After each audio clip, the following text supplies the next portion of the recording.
Every Sonic fan knows that a good first level defines the rest of the game. But in most racing games, the first track is... Mute City Twist Road is a Mobius strip with boost pads and pit stops, and that's about it. Crash Cove is kind of iconic, but it doesn't sell you on what makes Crash Team Racing special. Nor does it offer many meaningful race tactics. Sure, you can drive on these pirate ships, but do you ever want to? And those were two racing games I love, by the way. But with E-Stadium in CrossWorlds, Sonic did the impossible, making an intro track I actively want to pick in online rotation. Well, when Mystic Jungle isn't there at least. So let's take a leisurely drive around the course to analyse why it's both the perfect tutorial for CrossWorlds mechanics, and a deep track for veterans. I'll give the easy bots a head start so they don't get in my way. Plus, it's fun to give them hope. We start things off with a curve, already getting the player used to turning and drifting. Then, a straightaway with 6 item boxes in a row, all equally spaced and no doubles, creating an even playing field for the start of the race. But the next corner is where the magic begins. It's much sharper, but it's also the first to have rings. What do those do again? Grab those golden rings, those things will make your engine sing. Why thank you, theme song. So let's drive through the center path and grab the big 5 ring. Or we could cut the corner tighter with a drift.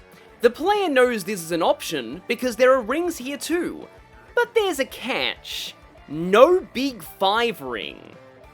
This is the first tactical choice of the track. Do you take the faster path with less rings, or the slightly slower one with more? This will be a theme going forward, and not just for this track. Choices. And there's a third choice here. Cutting across the grass will give you a huge leg up on the competition. The catch is you'll need a boost item, which means either getting lucky with the previous item box, or banking one, taking up an item slot and risking a slime or dark chow ruining your day. Also, this will get you no rings. Unless you have that one gadget equipped. Which might not be a trade-off depending on the mode you're playing. Those rings on the inside of the turn? Only there in single player. I suspect the single player rings are there just to show you this is an option. But in a competitive online race, you're giving up rings unless you take the slowest path. Do you need them that badly? Choices. No matter what choice you make, you'll end up at the first jump. A player holding the stick is likely to discover air tricks by accident, and once they know how, it's easy to get a full 3 tricks for the max boost here. If they don't, the tutorial's gonna pop up soon. Next, a straightaway with several boost pads. These are the first in the game, and it's very likely a player will hit 1 or 2, demonstrating clearly how they work.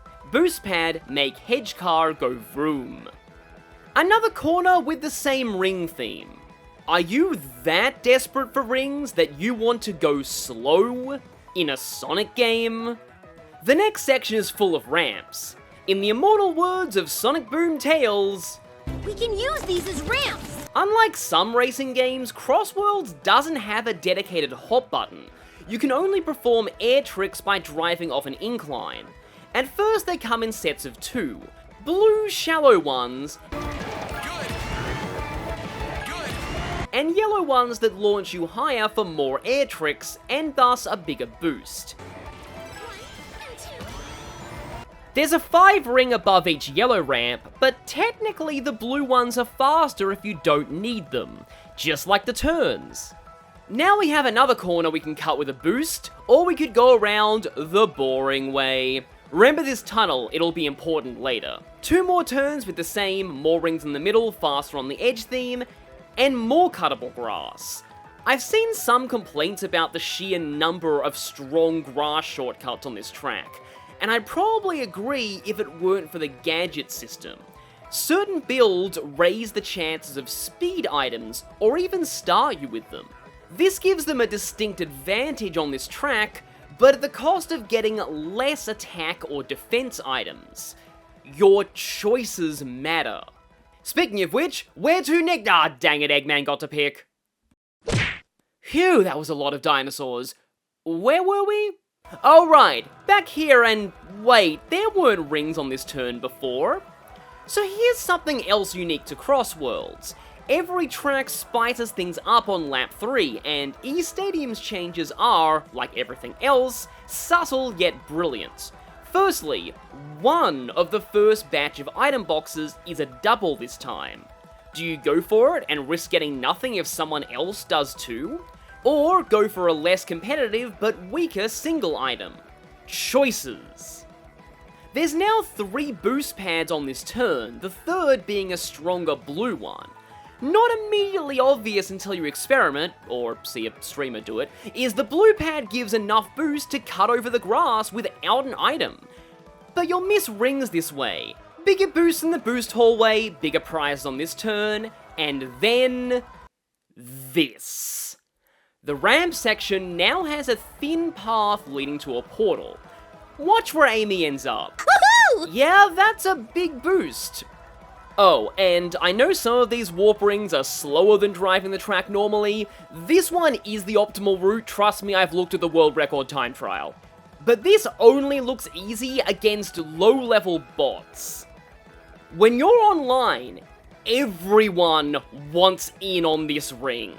And look how narrow the way in is. If you go for it and get it, you've got a huge lead. If you don't, you'll avoid some chaos, but you'll struggle against anyone who did. But if you go for it and someone bumps you off the pathway, you'll be worse off than if you hadn't.